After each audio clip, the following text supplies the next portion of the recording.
So I've just got back from a 2-week trip in Japan and Hong Kong. I wanted to cover some of the products that I took with me, some of the products that I use every day, my EDC. So first up is the Rimowa suitcase. I have finally bought a Rimowa suitcase. I've always mentioned them in previous videos and just never pulled the trigger. Well, finally I have. Are they better than any other sort of suitcases? Not really, no. But I primarily got one for the aesthetics. I just love the aluminium look of Rimowa suitcases.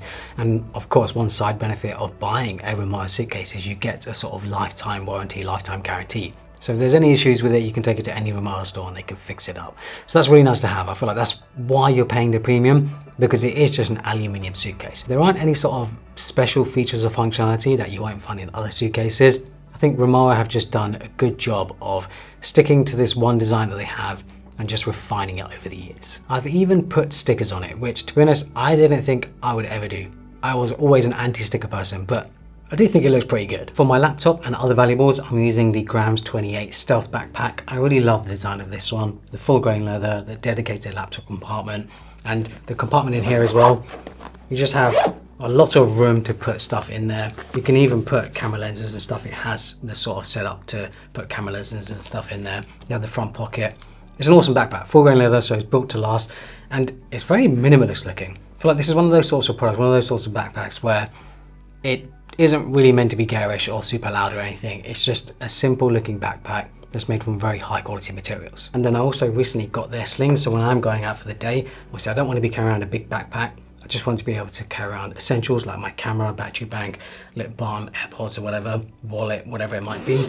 In here right now, one of the main reasons why I like this is that it fits a full-on Fujifilm X100VI, my camera. So yeah, there's enough storage in here for me to basically have everything I need for the day. And it's just nice to be able to have it in this sort of small compact package that I can carry around very easily. It's not the lightest, but I do love the look of this. The full grain leather again, just a super high quality sling that also just looks pretty minimalist. Make sure to check out Grams 28. I'll leave a link to their products down in the description, and thanks to them for sponsoring this video. When I went to Tokyo, I also went to their Go-Yard store. They have a couple in Tokyo. Yeah, Go-Yard stores aren't that popular, so I knew that I had to go in there and pick up the grey card holder that they have. This has not been used there. This is literally just, I've unboxed it today pretty much. But I wanted obviously everything to be grey and silver. This is just awesome. Like the colorway, the look of it, it matches the sort of grey silver look that I'm trying to go for. What was odd though is that they're really strict about taking pictures and videos in their store, which I don't really understand why, because it's an awesome looking store. But I took some sneaky pictures anyway, and yeah, they have a bunch of colors. I also have the brown and black one, but like I said, because I'm going for that sort of silver grey aesthetic, I think this just matches better, especially with my iPhone 17 Pro, which I currently have in this case. I'll take it out of the case so that you guys can see. I've got the silver iPhone 17 Pro. I always just prefer the Pro size. I think it just makes more sense. And yeah, I think this year, the silver is the correct color. Like, I don't care what anyone else says. The orange and stuff, the blue, I think those colors are not that great. But each to their own. Personal preference, I really like the silver. I think it's just the cleanest, it's the most minimal. It's the smartest color. I've been very impressed with this thing, especially with the new 48 megapixel telephoto lens, being able to shoot at 100mm and 200mm. The pictures that I could take with this thing, especially when I was in Japan, just incredible. And because it's thicker and they have a bigger battery in here, I found myself not having to charge it up as often and not having to use my battery bank as often, which is always nice because it's just one less thing for me to worry about, knowing that my iPhone is going to last the day. The case that I'm using is from Nomad. It's the sport case, I think, in the lunar grey color.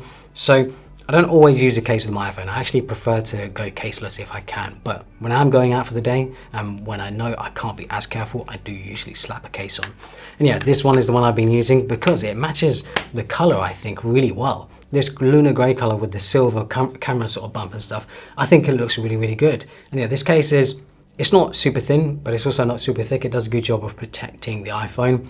I usually like to go with leather cases. I do also have their black leather case, but this year I've been using this one the most, purely just because I really do like this lunar grey color that they have. The AirPods Pro 3. These are an absolute game changer, guys. These have blown me away. I have scratched it up big time as well, haven't I? I've been using them for a month now. Just blow my mind at how good these are. I used to carry the AirPods Max a lot. I used to use them a lot, especially when I was going on travels and stuff on the plane and stuff. I don't need the AirPods Max anymore. I feel like most people don't need the AirPods Max anymore. If you're happy with this sort of in-ear tip design, man, the noise cancellation on these things is unreal. Like, absolutely incredible. I can't believe how good they are. Sound quality for me going from the AirPods Pro 2 to the AirPods Pro 3, I'll be honest, I can't tell that much of a difference. I know there is a difference because I've seen a few scientific tests where people have measured the differences and looked at the graphs and stuff. But I actually think most people probably won't be able to tell the difference, and I can't really tell the difference that much. But I still think the sound quality on them is good enough. Like, I'm not expecting high fidelity audio. I just want to be able to listen to my music clearly, watch my movies and TV shows on my iPad and stuff. This does such a good job. I can't recommend these enough. The convenience, like, look how small they are. They can fit anywhere. Battery life is really good as well.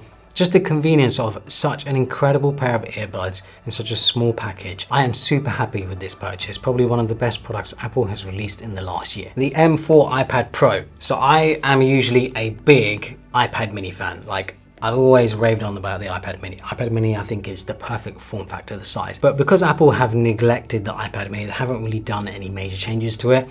When you use the screen on the M4 or the M5 iPad Pro and you use this tandem OLED display, you can't go back. Like, it is incredible.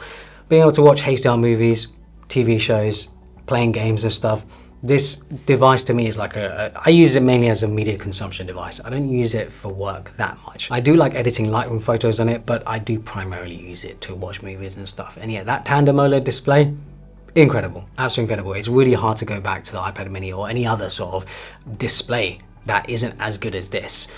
It's crazy that Apple have put such a good display in this, and I'm really hoping that they bring it to the MacBook Pro soon. Another thing I forgot to mention is the battery life. The battery life on this thing is insane. Like, you can leave it for days, weeks, come back, and it'll still have battery life. So yeah, that's really nice because I know that it will last a long haul flight, no problem. The case that I have on it is just a simple OtterBox case. It sort of opens up like this, and there is also a kickstand sort of built in, so I can use it on like a table or whatever and use it. Yeah, simple case, nothing special, but because it has this kickstand, it's the main reason why I got it. Watches. So my watch roll hasn't changed much. I still have the Explorer, the Datejust, and the Aquanaut. I feel like these are the trinity, the holy trinity for me. I feel like they go with nearly anything and everything. The times that I actually wear these watches is usually when I'm going somewhere dressy, going out for dinner somewhere or something like that.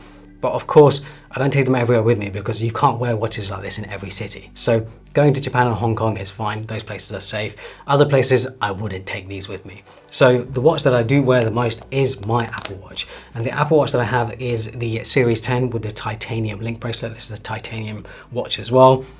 I really do like this thing. Even though I have all these fancy watches, this is the watch that I wear the most.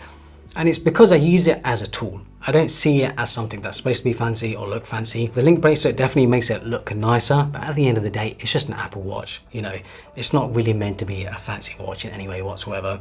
I see it as a tool. I see it as an extension of my phone so that I can see what notifications and stuff are coming up for me without actually having to get my phone out, and I can sort of prioritize them.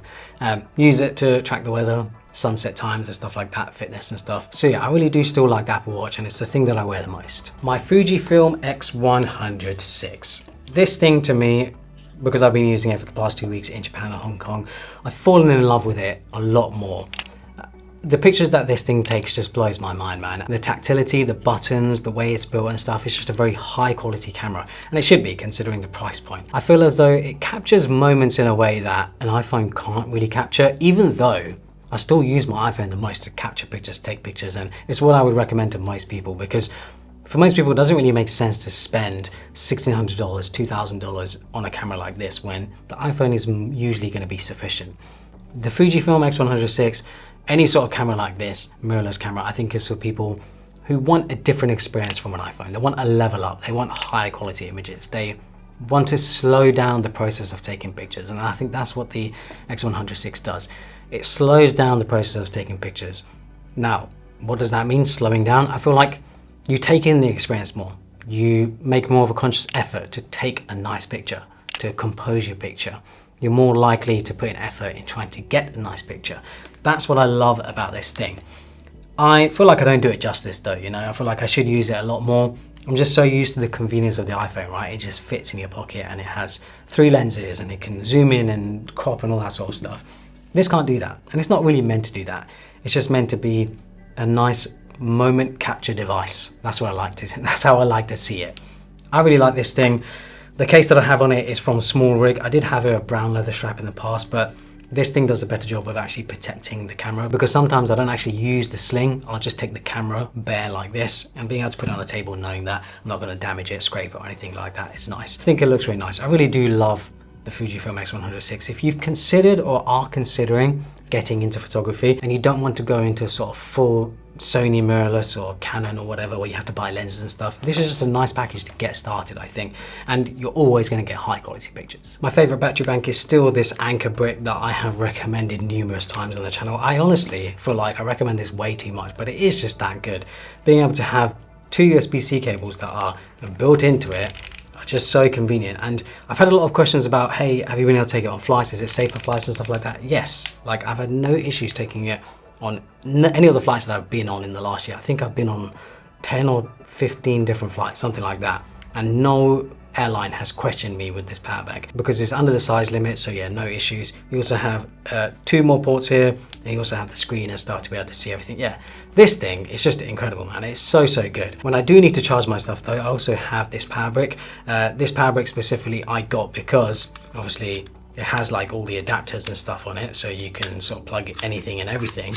But it also has the converter and 3 USB-C ports and a USB-A port, which can deliver up to 120 watts total. So this is powerful enough to charge my laptop, my phone, my games console, iPad, everything all at once. Yeah, would highly recommend something like this where you can just have everything in one, so you don't have to carry around different power bricks that do different things. When I do need a cable though, this is the one that I'm using now, and this is the one that I really would highly recommend anyone else get as well.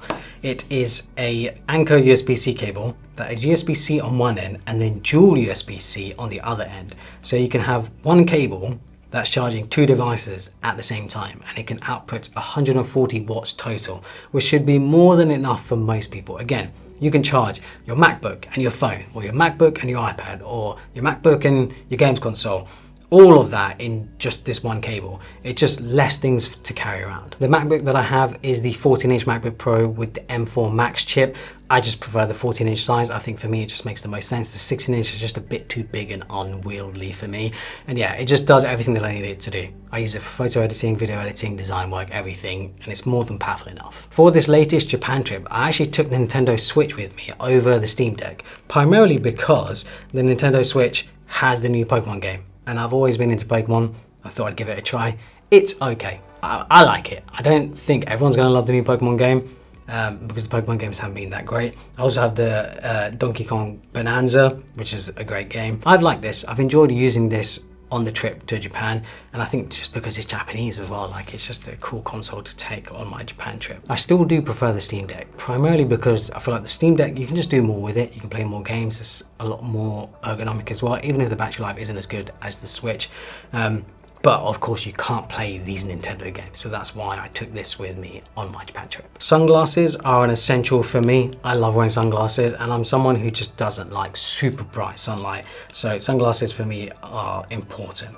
These are ULX sunglasses that we're actually launching soon, so I've got them in black, I've got them in brown, and I've got them in sort of a clear white. So the idea is that I have a different color for every outfit. So if I'm going with a sort of grey black outfit, I can wear the black ones. If I'm going for a sort of more neutral, earthy coloured outfit, I can go with these ones. And then these ones sort of sit in the middle. If I'm going for a sort of white outfit, a lighter coloured outfit, I can wear these ones. So the idea is to have a pair for pretty much every outfit that I'm wearing. And they also have polarizing lenses in them. The polarizer is so good, I can't even see myself because it's polarizing the screen. But yeah, just nice, simple sunglasses that I really like. I think they look good as well. That's it for this video. Please leave in the comments below what EDC products you're using, because I'm always on the lookout for other EDC products that I could add to my collection to make my daily life better.